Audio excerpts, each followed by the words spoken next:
গুরুত্বপূর্ণ কয়েকটা ভয়েস নিয়ে হাজির হয়েছি।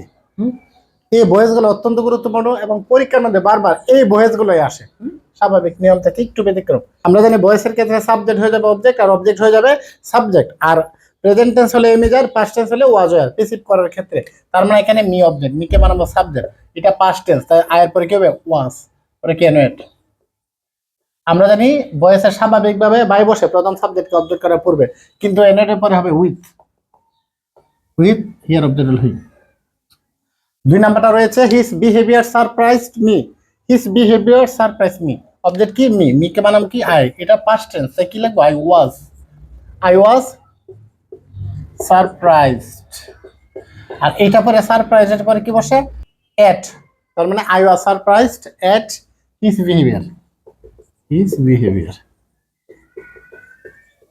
His performance satisfied the teacher, এখানে অবজেক্ট কি, এখানে যদি আমরা অবজেক্ট চিন্তা করি তাহলে দ্য টিচার,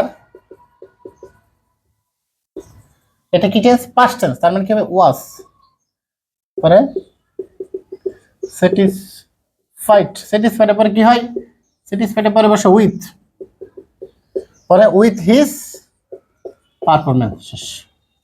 এরপরে কি আছে the news shocked him, object কি হিমকে কি বানাবো সাবজেক্ট, কি ও হিমের সাবজেক্ট কি হি, এটা পাস্ট টেন্স, তাই কি হবে হি ওয়াজ শকড।